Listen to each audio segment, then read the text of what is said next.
Boa tarde. Boa tarde. Vocês estão conseguindo me ouvir? O áudio tá bom? Tudo bem com vocês? Eu tô com tanta saudade de ver todo mundo, quem eu conheço, quem eu não conheço. Como é que vocês estão?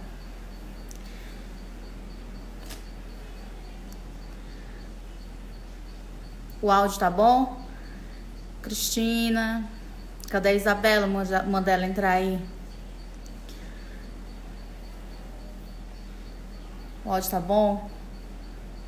Como é que vocês estão, gente? Enquanto o nosso convidado não chega, vamos bater um papo. Nossa, parecendo que eu tô descabelada, né, gente? Mas não é não. É proposital.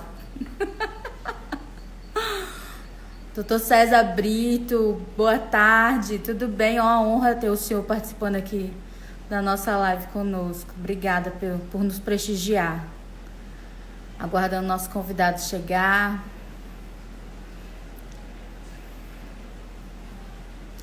Começou uma chuvinha boa agora. Aliviar um pouco esse calor que tá aqui.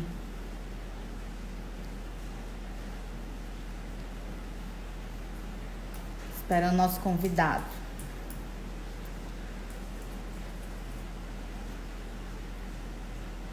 Aqui.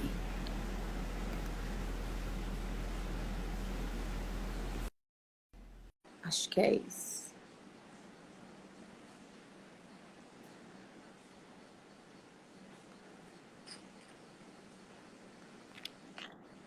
Oi, boa tarde. Tudo bom, doutor Felipe? Olá, tudo bem, Maia? Para Bem, mim, boa noite. prazer, viu? O senhor estar aqui conosco. Aqui é boa Prazer todo tarde meu, pra uma gente, igual eu lhe satisfação. falei. Tá claro aí ainda? Tá claro. E tá chovendo. Ah, aqui também tá com jeito que vai chover um pouquinho. Doutor, então, pra gente não perder nosso tempo, eu sei que seu tempo é valiosíssimo, que o senhor daqui a pouco vai ter outro compromisso. Vamos começar nosso bate-papo. Doutor, Vamos o sim. nosso bate-papo hoje é para falar sobre a telemedicina e um pouquinho sobre a Covid-19. Na realidade, a CFM ela já regulamentou a telemedicina desde 2002. Só que agora com a Covid é que ele ficou mais evidente, né?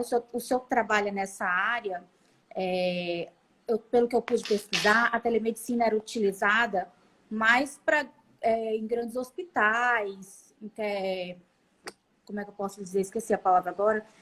Mas, assim, não para consulta com paciente, né? Hoje que foi ampliada a telemedicina. O senhor pode explicar um pouquinho para a gente? Bom, posso sim. Mara, reiterar aqui meu agradecimento, a satisfação que é participar aqui com vocês, com os advogados do Acre. Meu nome é Felipe Loures, sou médico de família e comunidade, sou médico do trabalho, sou perito também. Sou da equipe do Eu Saúde, né? Nossa equipe já trabalha aí com telemedicina há algum tempo, tá? Com algumas modalidades de telemedicina, que eu vou explicar aqui a diferença, né? A telemedicina, ela engloba várias modalidades de utilização de plataformas, de ferramentas tecnológicas para encurtar aí a distância entre médico e paciente, né? Então, a gente pode dividir aí a telemedicina em teleconsulta, né, que é a consulta médica mesmo, por vídeo, né, por chamada, a teleorientação, que é quando a gente utiliza alguma ferramenta de comunicação para orientar o paciente, né, para entender alguma queixa e a partir dessa queixa a gente dá alguma informação para o paciente, sem prescrever, sem pedir exame, sem passar atestado.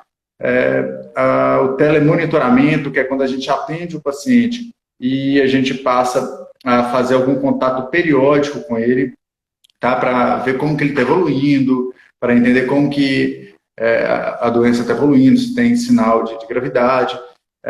Temos a teleinterconsulta, que é quando dois médicos se falam para discutir um caso, né? Normalmente um médico especialista em alguma matéria, que aciona um outro colega para discutir um caso, para chegarem a uma conduta comum, e ainda os telelaudos, né, que é a modalidade mais consolidada e é o que mais se faz dentro de telemedicina, já se faz há vários anos. Talvez as pessoas não percebam, mas grande parte dos laudos hoje, e há alguns anos já isso acontece, é feita à distância, né? A pessoa faz lá um eletrocardiograma, faz um exame de imagem, mamografia é muito comum, a gente trabalha com mamografia, com laudo de mamografia à distância também.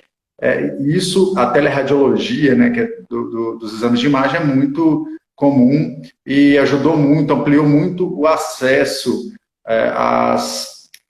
ao laudo, aos exames de imagem. Como você disse, em 2002, o CFM, o Conselho Federal de Medicina, regulamentou, na verdade, naquela época, ele conceituou a telemedicina, ele trouxe alguns aspectos relativos à segurança da prática da telemedicina. Em 2018, uma outra resolução já trazia com mais robustez e com mais clareza os limites da atuação do médico dentro da telemedicina. Essa resolução ela foi publicada no começo de fevereiro de 2019 e, em seguida, ela foi revogada. E agora, em março de 2020, já no cenário da pandemia pela Covid-19, os próprios CFM solicitou ao Ministério da Saúde que regulamentasse a prática da telemedicina com a teleconsulta, e foi o que o Ministério da Saúde fez na portaria 467, tá, de 20 de março de 2020. E desde então a gente vem notando um crescimento e realmente uma consolidação da prática da telemedicina. Com essa nova regulamentação, que ampliou um pouquinho a telemedicina, né, a possibilidade de atendimento online com essa situação da Covid, o senhor acha que há possibilidade, porque pelo que eu entendi, essa prática de consulta mesmo, né, médico-paciente, somente nesse período da pandemia, de isolamento social? Você acha que os médicos, qual é a discussão? Se isso veio para ficar, se vai ser somente nesse momento? Olha, Mayra, nós já estávamos na expectativa, tá, de em 2020 mesmo, o CFM regulamentar a telemedicina. Então, a nossa percepção é que a pandemia abreviou essa regulamentação, né? Essa expectativa nossa, ela era muito palpável, assim, baseada no histórico recente envolvendo a telemedicina, e com a percepção de ganhos, né, por parte da sociedade, por parte das pessoas, dos pacientes, nós entendemos que é um caminho sem volta. Tá?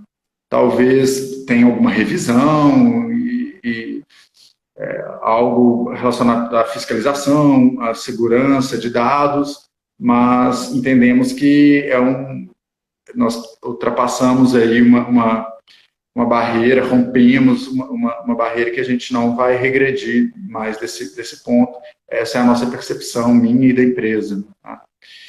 E, mais uma vez, pautados nessa percepção de valor que a telemedicina entrega para as pessoas, para a sociedade. Entendi. E quanto às perícias, a gente sabe que hoje algumas perícias elas são realizadas nos processos de forma indireta, né? Quando é feita apenas a análise documental. E quanto à perícia mesmo que é necessária, por exemplo, é uma junta médica. O senhor acha que com a telemedicina vai ser possível da junta apenas um profissional estar presente com o paciente para poder ser válido?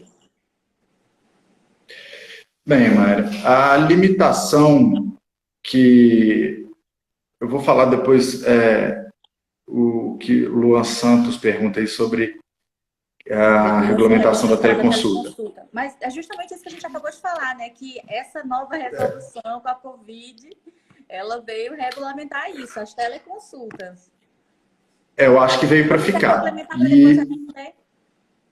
Tá, então vamos lá. A teleconsulta, hoje ela está sendo feita, hoje ela está regulamentada de forma provisória. Eu acredito que vai passar a ser permanente essa regulamentação, como eu disse, talvez alguma modificação, questão de fiscalização, de segurança de dados, mas sem regredir para o que era antes da pandemia, que não era regulamentado. Então, basicamente, eu acredito que a teleconsulta veio para ficar e é uma nova realidade da assistência médica no Brasil. Sobre a perícia, o exame pericial presencial, ele é fundamental na grande maioria dos casos, né? A perícia, ela tem como objetivo a gente constatar os fatos, entender relações de causalidade e expor isso, né, para o juiz. Então,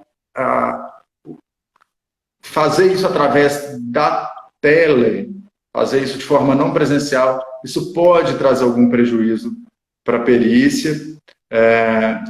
A gente, assim, eu já fiz alguns cursos de perícia médica, né, aqui e fora, em todos os cursos a gente tem a mesma orientação. Então, assim, o paciente chegou na sala de espera do consultório, da clínica, a gente já começa a observar o paciente, quando ele está caminhando até o consultório, como que ele entra, como que ele se veste, como que ele se comporta, como que ele conversa, expressão facial, tom de voz, tudo isso, todos esses elementos, eles entram para o nosso raciocínio clínico pericial de forma a fundamentar a nossa conclusão, né?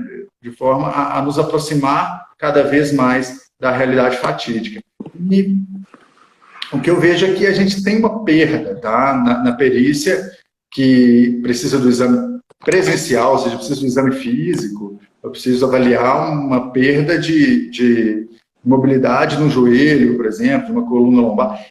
Isso, a pessoa que tem essa mobilidade e vem para mim por telemedicina, por teleperícia, eu entendo que a gente tem uma perda nessa avaliação, e essa perda ela pode ser o que vai definir aí pelo sucesso ou não do caso de ambas as partes.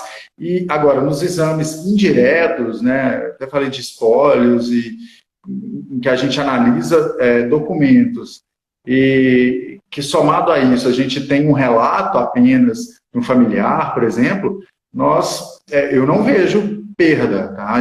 Eu vejo que a gente poderia fazer isso à distância tranquilamente, analisando os documentos, analisando os autos e pegando o relato à distância. Não vejo por que esse relato ter que ser presencialmente, uma vez que esse relato ele é sobre outra pessoa e não sobre quem está relatando o fato realmente. Inclusive, isso é regulamentado pelo próprio CFM, né? Ele autoriza esse tipo de perícia quando não trouxer prejuízos, né? A ser realizada de forma indireta, assim, apenas com análise documental, análise de outros elementos, né? Essa é a menor parte, né? A gente vê que as perícias indiretas, elas não são tão frequentes quanto as perícias diretas, na realidade do médico perito. A gente teve uma resolução do Conselho Nacional de Justiça, né, que estava orientando para a realização de perícias previdenciárias no âmbito da Justiça Federal, para que ocorresse por telemedicina. E o parecer do CFM ele já é contrário, então ficou numa situação delicada, mas com relação às perícias indiretas, eu realmente não vejo dano para o resultado do trabalho pericial. Eu vejo que ele não está ameaçado. As consultas, doutor, que são realizadas hoje, nesse período de Covid, né, e essa possibilidade de fazer a teleconsulta. Por exemplo, o seu paciente ele precisa de um medicamento e a gente não pode ir até o local. Hoje, os médicos eles têm certificado digital, né? Então, Sim. a receita ela pode ser emitida, assinada digitalmente, encaminhada para o paciente por e-mail, né? E assim ele pode fazer acesso ao medicamento. A gente não está muito difundida ainda essa questão da assinatura eletrônica, né, o reconhecimento, mas assim, aqui nós somos um estado pequeno, né, uma cidade pequena, mas o senhor que mora num grande centro, isso é muito utilizado? Isso tem sido Sim, utilizado na realidade? sim, isso tem sido utilizado. Eu mesmo já utilizava a assinatura com certificado digital. Eu renovei agora. Eu fiz 3 anos de certificado digital, tive que renovar. Nesses 3 anos, eu vim assinando laudos periciais antes do PJE, né? Assinando com o certificado digital para a secretaria juntar aos autos e sem nenhum problema. E a mesma coisa com documento médico, é uma assinatura, né? Ele tem um código para ser rastreado, né, no site do Instituto de Tecnologia do governo. Então, ele traz uma segurança, uma confiança muito grande. Eu acho importante a gente sempre fazer um paralelo, porque assim, às vezes a gente fala desse cenário com a tecnologia, a gente fica procurando um cenário perfeito, mas a gente esquece que o cenário real, utilizando carimbo, tinta e papel, ele não é perfeito, ele não era perfeito, nunca foi. Então, a gente já teve fraudes com carimbo, já teve fraudes com assinatura. O senhor não sabe, né? Mas o meu pai, ele é médico. E a gente já teve um problema aqui de atestado médico falso apresentado, né? Então, assim, isso era muito comum, né? Hoje, eu acho que a tecnologia ela veio para ajudar e que esses documentos eles não possam mais ser falsificados, né? Uma segurança para o médico, para o paciente. Eu concordo. Eu acredito que a tecnologia ela tem a capacidade de trazer segurança, né? A gente vê ainda o ambiente da tecnologia, o ambiente da internet, como um ambiente inseguro, um ambiente arriscado, mas eu vejo que cada dia mais esse ambiente se torna seguro e a autenticidade do que transita ali, ela pode ser averiguada, a gente consegue formas de certificar que aquilo é real. Então, um receituário hoje em dia, uma prescrição de medicamento, pedido de exame, tudo a gente faz à distância, assina com certificado digital. Tem alguns softwares que colocam um QR Code na receita também, que você pode chegar com o celular ali e o QR Code ele já te joga direto para a agência certificadora. Então, hoje eu vejo que assim, esse também é um caminho que não volta, né? Acho que é daqui para frente, a gente cada dia mais vai começar a ter essa certificação de documentos de maneira digital. Então, não vejo nenhum prejuízo para a prática clínica utilizar esses documentos assinados digitalmente. Tá? Entendi. Agora, a gente falando um pouquinho de Covid. O senhor, a sua área de atuação é a telemedicina, né, em si. O senhor é prestador de serviço de forma remota, né, doutor? É isso? Só para eu entender. Isso. Eu sou da equipe do Saúde, né, que é da RCS Holding, da Reinventure, que são empresas de gestão de saúde, de desenvolvimento de tecnologia em saúde. Então, eu faço atendimento direto, sim, através da telemedicina, e faço também o desenvolvimento de protocolos, o desenvolvimento de fluxos, o acompanhamento de atendimentos e o acompanhamento da gestão de saúde populacional. Né? A gente presta serviço para empresas, presta serviço para órgãos públicos e para a pessoa física também. Certo. Operadoras de saúde, tá? E teve um comentário ali que passou, Mari, só para eu citá-lo, que é sobre uma plataforma dentro do próprio site do CFM, junto com o ITI, é isso mesmo. Eles disponibilizam modelos, né, de PDF editáveis, que a gente pode utilizar para assinar, e já está todo nas adequações com os campos que são exigidos. É bem bacana. Já tive a oportunidade de utilizar e é muito bom. Isso é receituário médico? São modelos tem receituário de antibiótico, receituário de controle especial, receituário simples, pedido de exame, declaração, e o CFM disponibiliza isso, e ele também disponibiliza um caminho para quem não tem certificado, ou para quem não está familiarizado com isso, para essas pessoas passarem a utilizar dessa ferramenta. Bem interessante. O CFM está bem engajado, né? Ele já vem mostrando esse engajamento, ele já percebe que essa evolução ela é natural, né? A gente está andando em direção à tecnologia, não só a medicina. A gente vê aí o cenário jurídico também está caminhando em direção à tecnologia. Isso é incontestável. Acho que a gente tem que entender como fazer o melhor uso dessas ferramentas, né?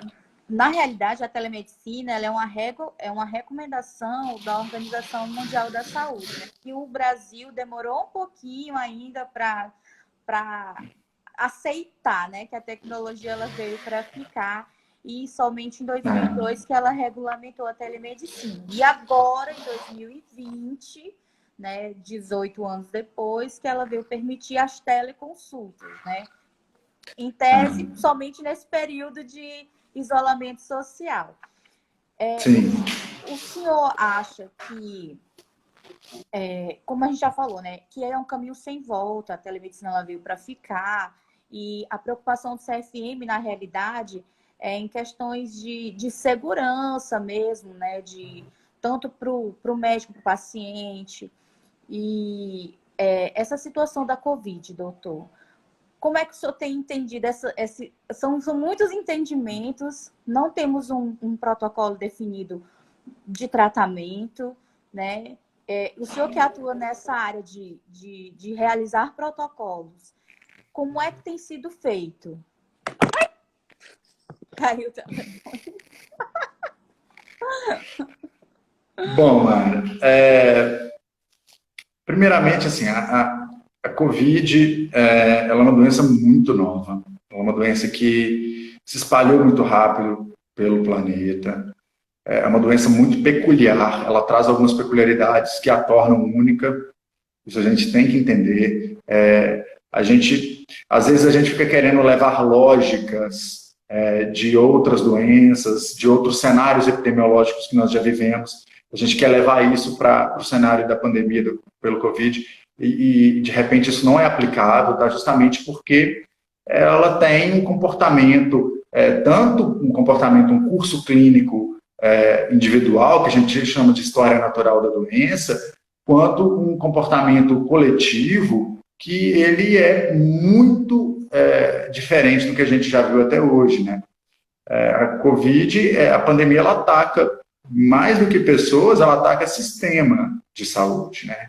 Então, ela tem um conjunto de características, né? Por exemplo, ela tem uma alta transmissibilidade, ela provoca casos graves em uma parcela considerável, muito rápido. Muito rápido, né?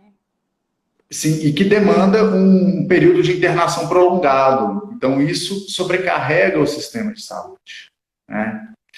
E a lógica que eu vejo que ela é única, tanto para a Covid quanto para todas as doenças, é que a prevenção é o melhor remédio. Acho que isso é um fato incontestável, né? A gente trabalha isso em todas as doenças, em todas as patologias. A gente sabe que prevenir é a melhor forma de abordar ou de enfrentar qualquer patologia. Então, assim, nós estamos falando de diabetes. O que é melhor? É prevenir, é fazer atividade física, é alimentar bem. Hipertensão, mesma coisa. Então, eu desconheço uma doença que não tenha na prevenção, seja a prevenção primária, secundária, terciária, como a melhor estratégia de enfrentamento. E o mesmo vale para a Covid. Então, eu acho que, assim, enquanto se discute quando se discute tratamento mesmo, medicamentoso, enquanto a gente fica nesse discurso, né, recorrente sobre tratamento, a gente acaba perdendo esse objetivo, esse foco, que é de prevenir, né? E aí, quando eu falo prevenir, entra também as vacinas, né?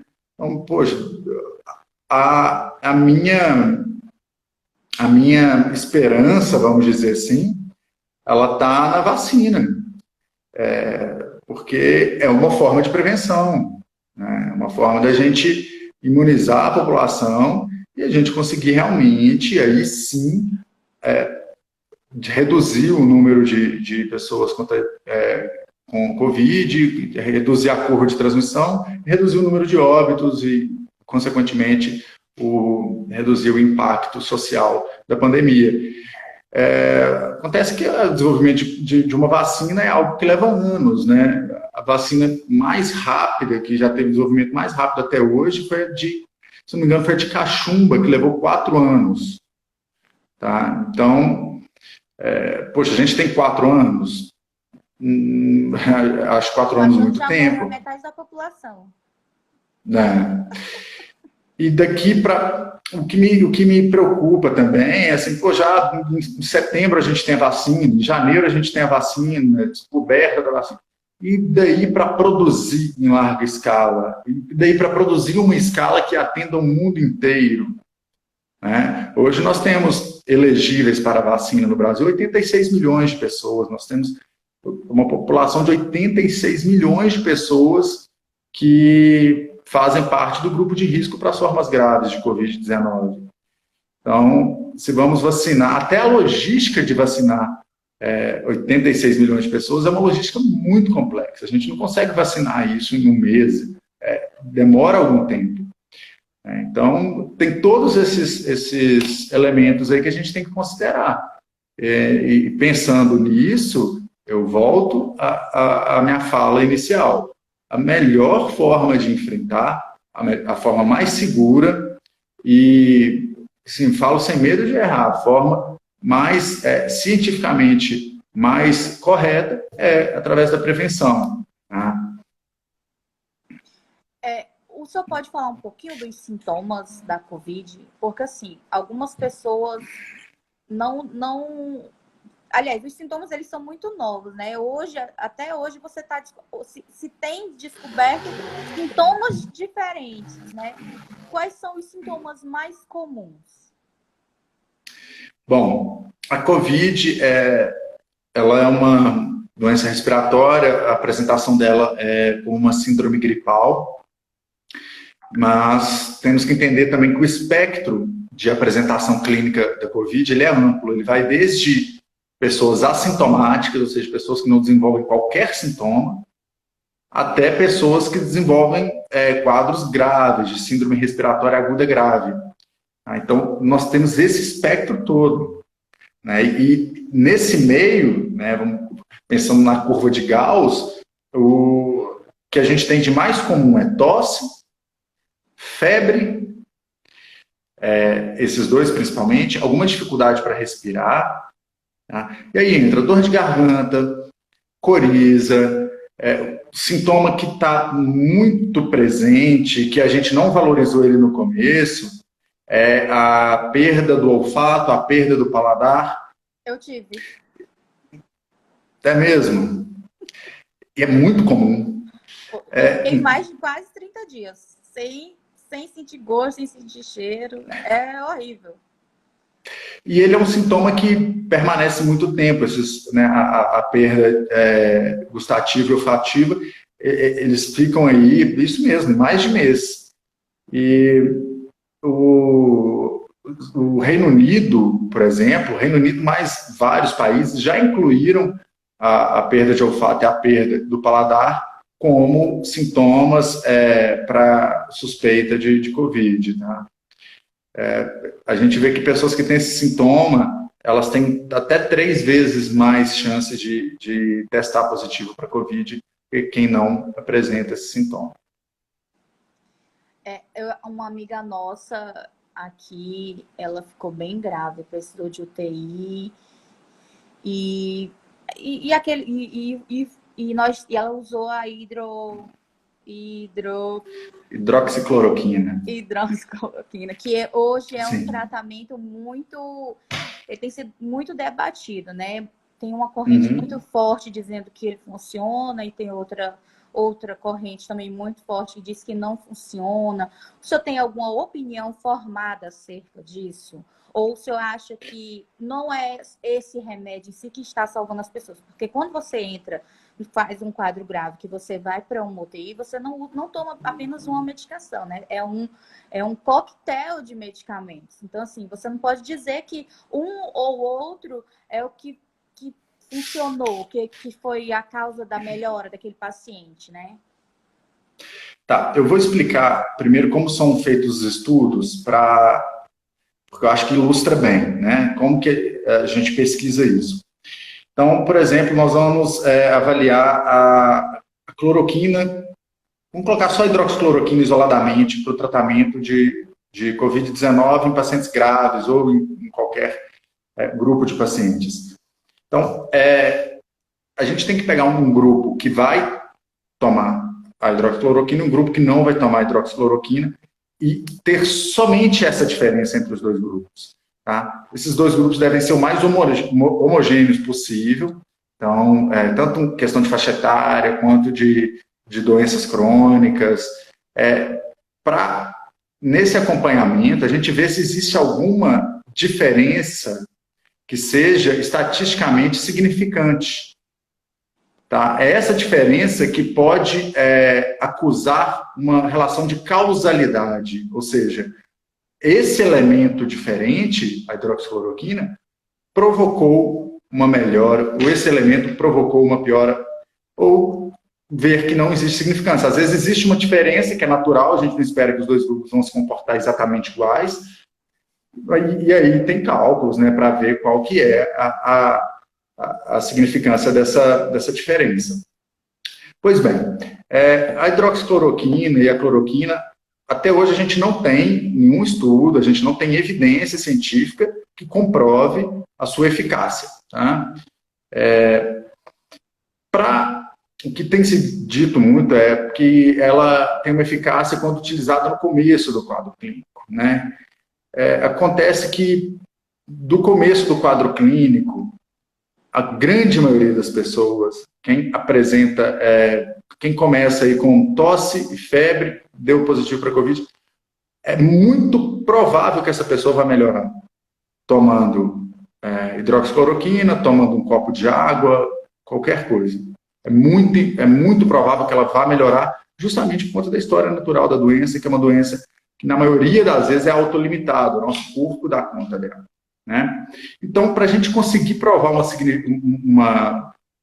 que a hidroxicloroquina é o que melhora, a gente precisa de um estudo muito grande, né? Justamente por conta dessa condição de que a maioria das pessoas melhora espontaneamente. Bom, existe uma máxima na medicina que é primum non nocere, né? Os advogados que gostam de latim, né? Que é, primeiramente, não causar danos. O que isso quer dizer, assim, em termos práticos? A gente não deve admitir um tratamento que traga mais malefícios do que benefícios.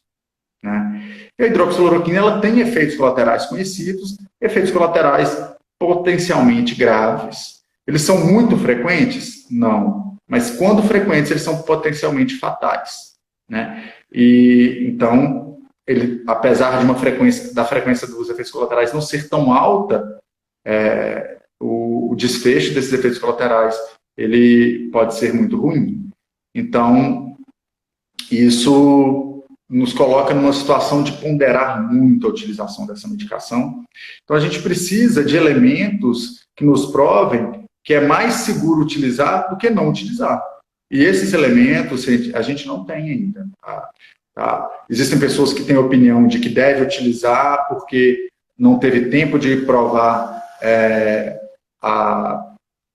ainda cientificamente, através de métodos, que ela é uma droga que vai realmente trazer alguma melhora e que a gente está no cenário de exceção, de pandemia, eu concordo que a gente está no cenário de exceção, mas eu acho que a gente tem que pensar muito bem antes de dar um passo como esse, de orientar a utilização da cloroquina ou da hidroxicloroquina, porque justamente para dimensionar o risco-benefício, que hoje, para mim, o risco ele supera o benefício ainda. Tá? E aí eu estou falando de opinião, uma opinião, obviamente, baseada no que eu li até hoje, nos estudos que saíram.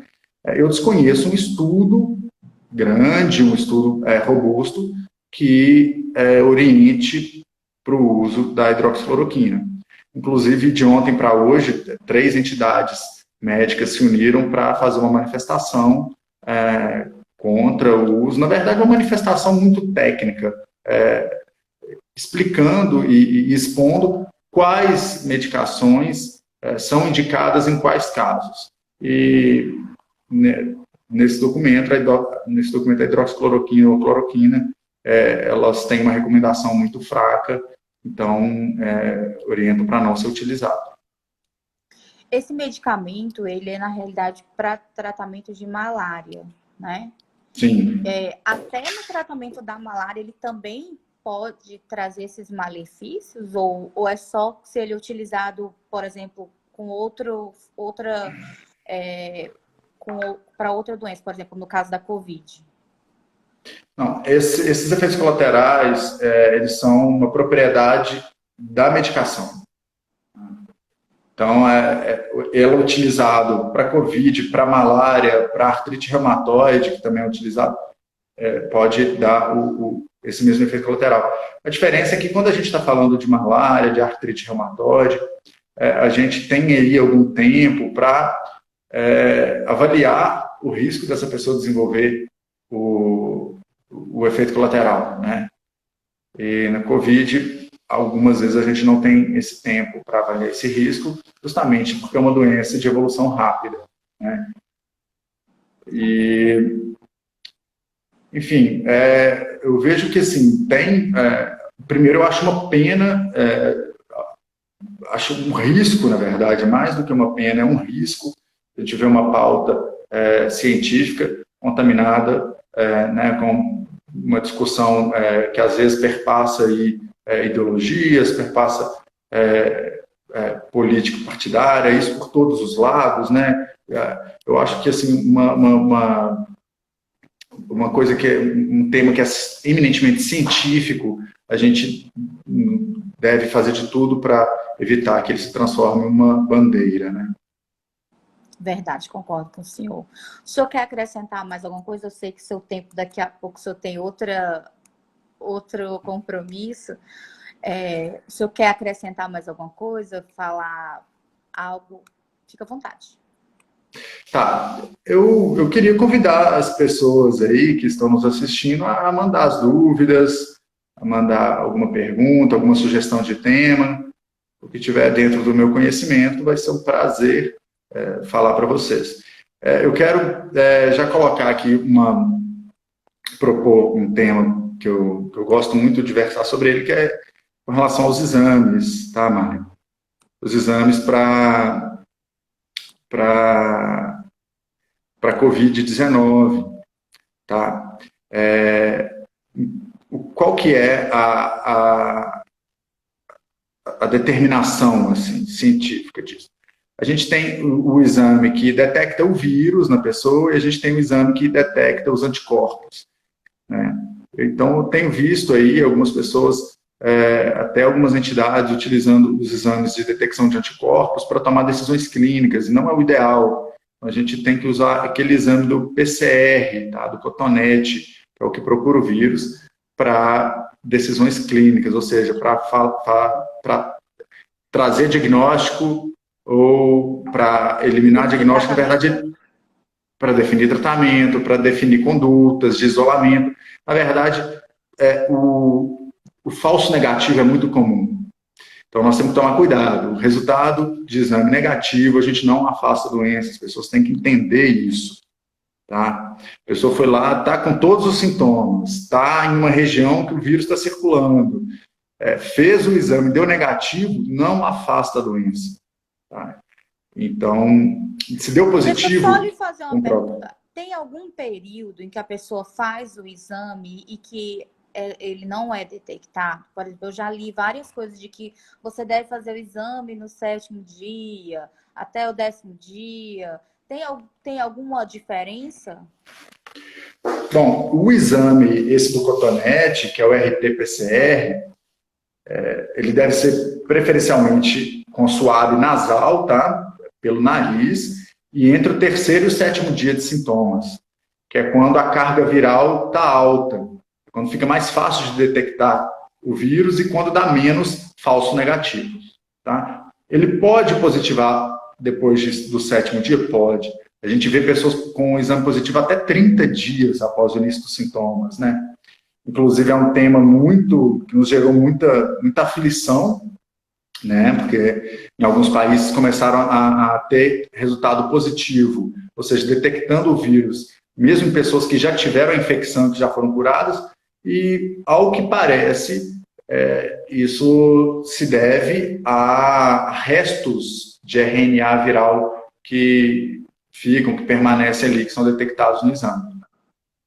Então, Isso daí não é o uma exame do infecção, cotonete, então. ao que parece, não. Entendi. Tá?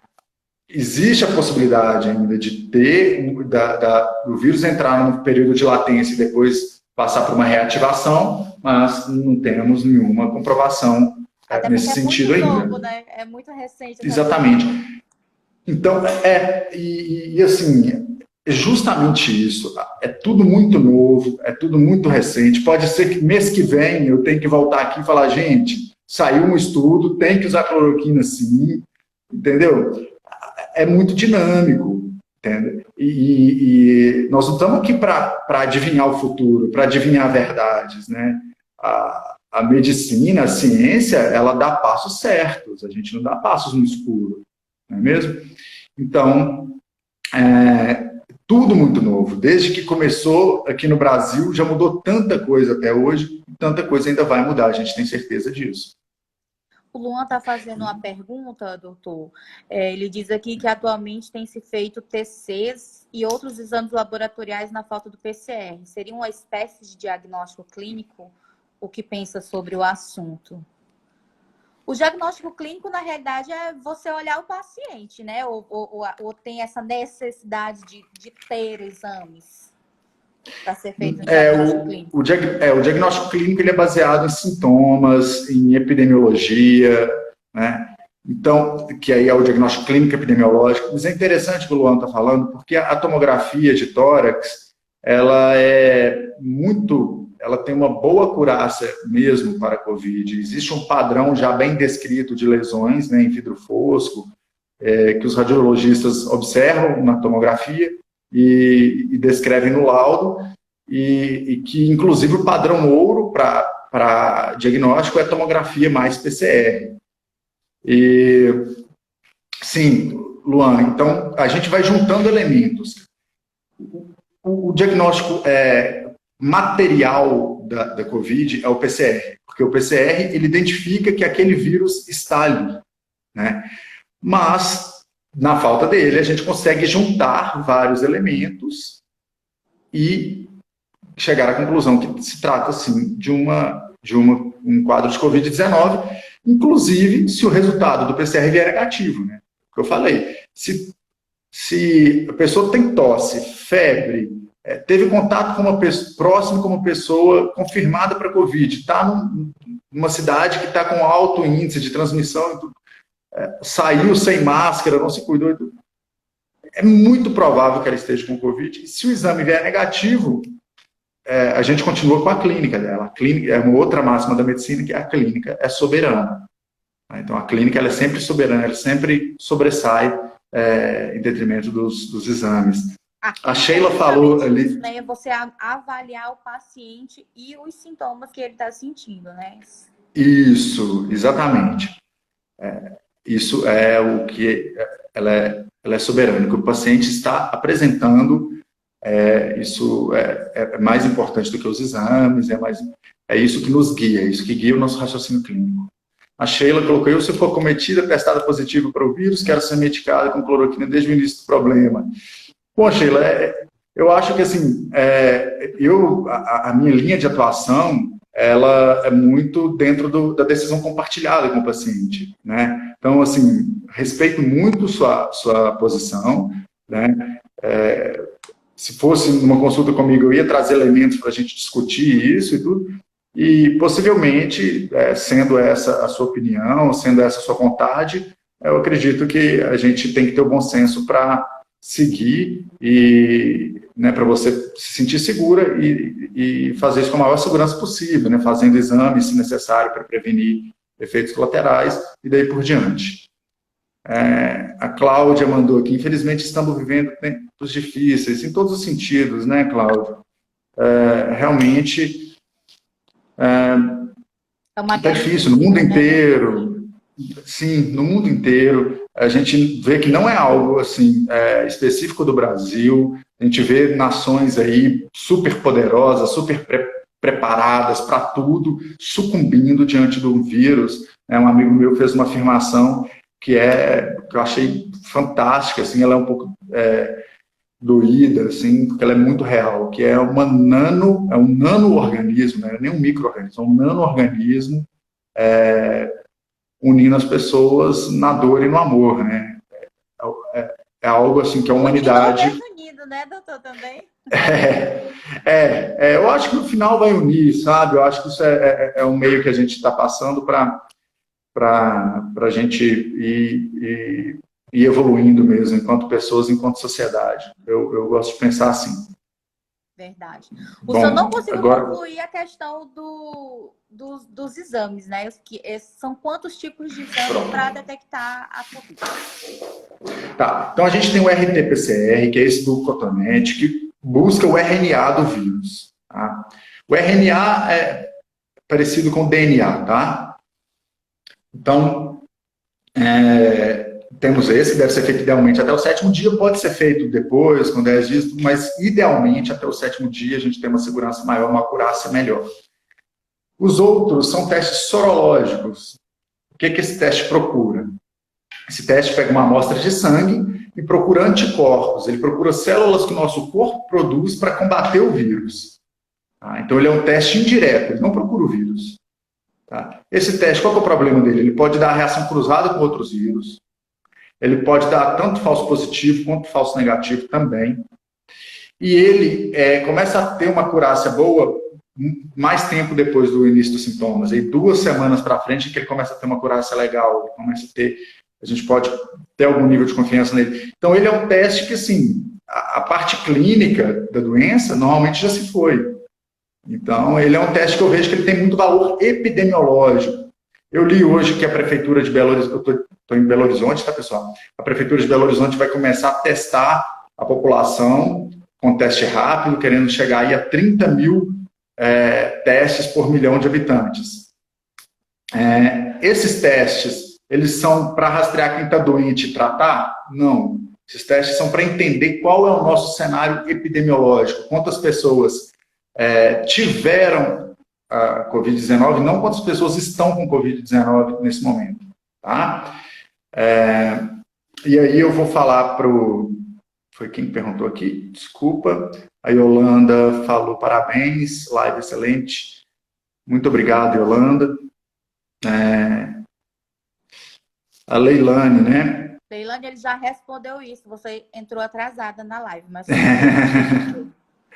É um tema muito interessante.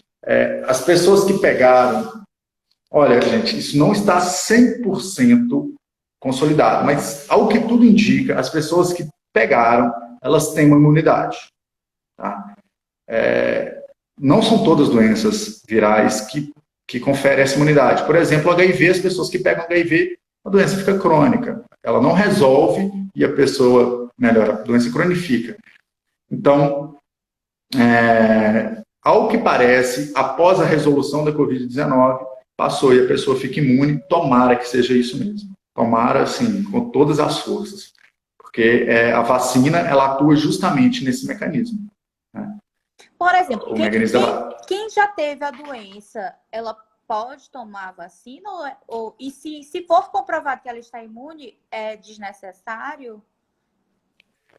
Bom, a não ser que entre novos elementos, a não ser que entre, por exemplo, mutação do vírus de um ano para o outro, que é algo que pode ocorrer, principalmente com vírus, né? Se isso não acontecer, o esperado é que a pessoa que teve a Covid-19, ela já está imune, então ela não precisa tomar vacina. Porque a vacina, ela faz justamente o que a doença faz no sistema imunológico. Ela provoca seu sistema imunológico para ele reagir, tá? Para ele ter uma memória, de modo que quando você entrar em contato com aquele vírus, ele já vai reconhecer o vírus, já vai atacar, e ele não chega a te provocar a doença. Tá? Entendi. A Nina pergunta, doutor, por que o teste rápido tem tantos casos de falso negativo? Bom, Nina, primeiramente, sobre falso negativo, tem uma coisa que é muito interessante a gente falar, tanto para o teste de Covid, quanto para qualquer exame, tá, gente? Que é a sensibilidade pré-teste, que nós chamamos. O que é isso? Se nós temos uma cidade igual, vou colocar Belo Horizonte e Manaus, tá? Manaus, a gente tem aí algo em torno de 10% da população com Covid. Belo Horizonte, a gente tem algo em torno de 1% da população infectada. Então, se a gente tem uma pessoa gripada em Manaus e uma pessoa gripada em Belo Horizonte, a gente aplica o mesmo teste para ambas, a gente pode esperar uma melhor sensibilidade para o de Manaus, né? Porque a gente está aplicando esse teste num cenário que é mais provável que a pessoa tenha a doença. Então, é menos provável que tenha um falso negativo. Em Belo Horizonte, o contrário, é mais provável que a gente tenha um falso negativo, comparando com Manaus. Então, eu estou falando isso, Nina, porque os testes, né, tanto esse para Covid, o teste rápido, quanto todos os testes, eles têm uma acurácia e que tem que ser respeitado. Ele dá muito falso negativo porque não capta o que ele quer captar. Então, o teste rápido, ele quer captar o quê? O anticorpo. De repente, o organismo não produziu o anticorpo na quantidade que precisa para o teste captar. De repente, ele ainda não produziu, fez o teste antes da hora e a curva de anticorpo ainda está subindo. Semana que vem vai ter anticorpo em quantidade suficiente, por exemplo. Esses são os motivos. E outro, que é um motivo muito claro, muito óbvio, é uma doença nova. Nós não conseguimos produzir testes excelentes ainda, exames excelentes para essa doença, né?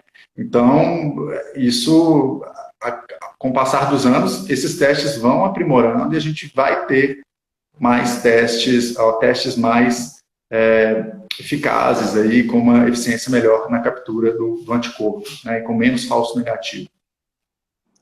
Eu não sei se o senhor conseguiu falar de todos os testes, porque a gente vai vendo as perguntas e vai respondendo. O senhor conseguiu falar de todos os testes que tem para Covid, não, né? O senhor falou falou do teste rápido. São esses dois. Basicamente, são dois grupos, tá? E o teste rápido tem várias marcas, tem uns que buscam determinados anticorpos, enfim. Mas a gente divide entre esses dois grandes grupos, que é um que procura o vírus mesmo, especificamente, um outro que procura uma célula que o corpo produz contra o vírus, né? Obviamente, o que procura o vírus mesmo, ele, quando dá positivo, ele tem uma chance de ser um falso positivo muito baixa, tá? Então, quando ele viu o vírus, é muito provável que seja, com quase 100% de chance, pode-se afirmar que é um caso realmente de Covid-19. Esse teste rápido, ele foi feito especificamente para essa doença? Ele só detecta isso? Sim. O teste, ele é para essa doença. Ele procura o anticorpo que o organismo produz para combater esse vírus. Tá? Entendi. O senhor sabe dizer se tem... não sei se no termo é correto, mas são espécies de Covid? Por exemplo, Covid-1, Covid-2, existe isso? Sim, existem vários tipos, né? O Covid, na verdade, é uma família de vírus, né? Vírus que infectam aí diversos animais. A gente vê que os cães, por exemplo, os gatos, podem ser contaminados por algumas espécies de coronavírus. Covid não, tá? Então, estou falando aqui de coronavírus, desculpa. Covid é o nome dado à doença. É o nome que a gente inventou para a doença para diferenciar das demais. Outros coronavírus já provocavam doenças em humanos também, mas eram diferentes desse que apareceu agora no fim de 2019 na China. Mas a minha pergunta, eu não sei se o senhor entendeu ou se eu me fiz entender. Existe, dentro da Covid, ela tem um grau, um nível, assim, de vírus é mais forte, vírus é mais fraco, Tá. vírus 1, vírus 2, entendeu? Sim. Existem, você fala de cepas mais agressivas, menos agressivas. Isso é algo que está sendo estudado, inclusive, algumas hipóteses de por que alguns países sofreram mais, outros sofreram menos. Elas passam por isso, né, pela possibilidade de ter cepas mais agressivas, que se adaptam melhor ao ambiente, não? Então, é algo que a gente esse conhecimento ele está sendo construído. Isso a gente vai ter acesso no decorrer dos próximos meses ainda. Tá? O que eu tenho assim, de elemento para trazer para essa discussão das cepas nós estamos em maio, nós temos 5, 6 meses de desenvolvimento da Covid no mundo, talvez um pouco mais, da pandemia. E todas vieram da mesma cepa, né, do mesmo Covid. Então, a diferença entre elas, se vai ter, ela ainda não é tão grande. Pode ser que ela se diferencie daqui para frente. Então, seria uma cepa só. Todo mundo pegou a mesma cepa. A diferença é que ou a pessoa estava imunologicamente mais deficiente, não ficou tão doente. Por exemplo, eu não fiz o exame, mas por todos os sintomas, provavelmente eu estive com a Covid. Outra amiga minha, porque nós fomos a um congresso e voltamos doentes, né? Ela ficou pior do que eu e ela precisou de UTI. Então, assim, isso tudo depende, então, do sistema imunológico da pessoa. Não é uma cepa, por exemplo, ela pegou uma cepa mais forte e eu peguei uma cepa mais fraca. Aí são inúmeras variáveis, né? Outra variável é a carga viral, ou seja, quantos vírus que ela pegou, quantos que você pegou. E dentre tantas variáveis que, como eu disse, a gente vai aprender sobre elas ainda. Tá? Eu não estou afirmando que só existe um coronavírus no mundo, não.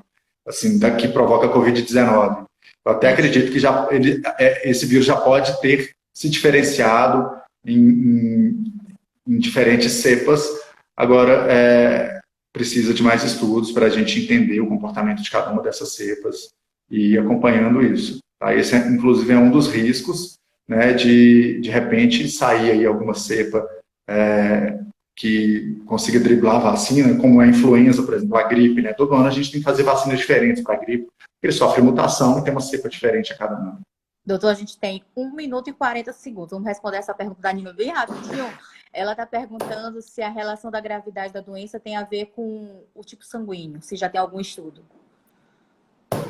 Olha, Nina, eu até vi essa hipótese, mas eu não vi nenhum estudo que aprofundou nessa hipótese ou que trouxe alguma comprovação, alguma evidência aí para a gente considerar o tipo sanguíneo como um fator de proteção ou um fator de risco. Tá?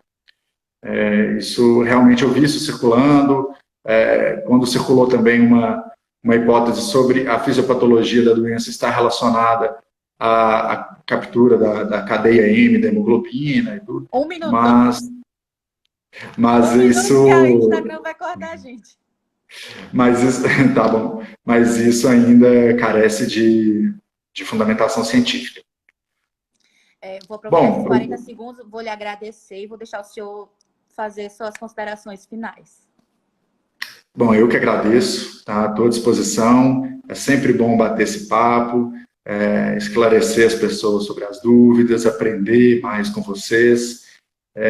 Me coloco à disposição sempre. Tá? E convido a todos para entrar no site eusaude.com.br, tá? E conhecer melhor o nosso trabalho. E é isso. Foi um prazer, uma satisfação estar aqui com vocês hoje. Doutor, muito obrigada. Gente, falta 5 segundos, então agradecer todo mundo. E eu convidar o senhor de novo, doutor. Vamos ver se a gente bate